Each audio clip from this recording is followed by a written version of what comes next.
There was a moment, a flash, an instant where it seemed like the game was going to be 10-9 after the Vikings scored their field goal. They got to Matthew Stafford. It looked in real time like a fumble because it all happened so quickly. Blake Cashman scooped it up and scored. Then the replay was obvious that Matthew Stafford was indeed throwing the ball, right? He was indeed moving his arm forward and getting rid of the ball. And that's fine because, look, see that's a throw. I'll take that, okay? But there's no way in hell that should not be intentional grounding. And I don't care what the rule says. The rule is an attempt by human beings to reduce to writing what it looks like when a quarterback is getting rid of the ball to avoid a sack. And they do this in the area nonsense to try to create a definition. It should be, or you know it when you see it, right?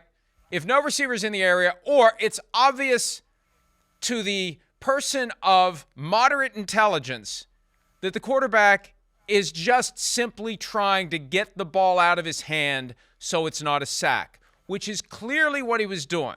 He wasn't looking at Puka Nacua. He wasn't doing anything other than heading to the ground, and on his way to the ground, what the hell? I'll throw the ball. It's not going to be much worse if they call intentional grounding, right?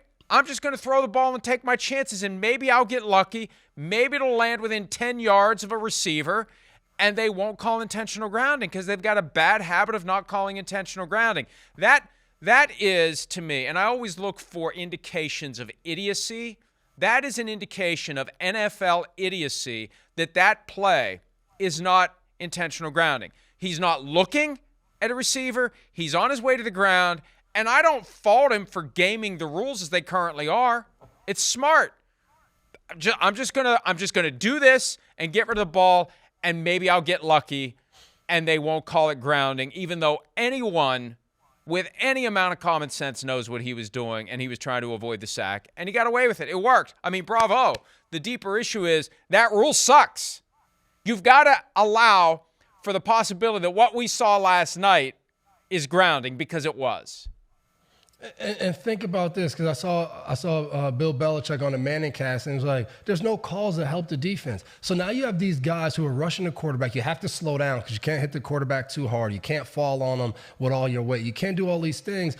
And then the quarterback can put his head between his legs, and right before he's going down, he can throw the ball into the ground. Like, we talk about all of these different calls, whether it's holding, pass interference. It's to the discretion of the official. So, like, yes, you can have this rule in there, but it has to also be to the discretion of the officials who are out there refereeing the game. Like, this intentional grounding to me has been ridiculous. Like, we're watching quarterbacks who are about to get hit. There's a receiver around them, but they hit the offensive lineman with the ball. Like, that's the point. The pressure's getting there. You have to have some type of standard of what you need to do to get rid of the ball. You shouldn't be able to, okay, there's a receiver over there. I'm not going to be able to get it to him, but I'm going to hit an offensive lineman, which used to be illegal touching right away. You couldn't hit an offensive lineman with the ball. But because there happens to be a tight end or a running back who's still in protection, I can throw it somewhere in that area and I get saved. Like, Matthew Stafford that's a great play from an awareness standpoint as a quarterback, because you could either take the sack, maybe get strip sacked, or I'll throw it into the ground, and the worst that'll happen is an intentional grounding. We can't then save the quarterback and still give him 2nd and 10 or 3rd and 10 for an incomplete pass. Like, I thought that was ridiculous. When we watched it back, okay, it's not a fumble, but call it forward progress. Call it something. Like, you can't just be saved from doing that, because now you have a quarterback who's staying up at the last minute, but you also have a defense who that second defender in, he can't run and just go spear or hit Stafford hard, because then that's going to be roughing the passer. Like, I just thought that was ridiculous in a playoff game, Monday night, all eyes watching, that you could have this moment where we reset and it just goes to the next down, no penalty. I know everybody's looking at the down a distance like, wait, they didn't lose it down. It's not 2nd and 20 now. Like, wait, huh? And it's like, it made no sense to me. I think that's ridiculous.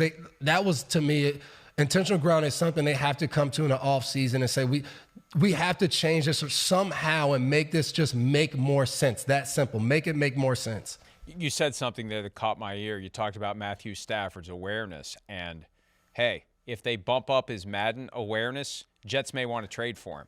So we'll keep an eye on that coming up as the offseason unfolds. Hi, it's Mike Florio. Thanks for watching PFT on YouTube. Hit subscribe for the latest news and analysis from Pro Football Talk.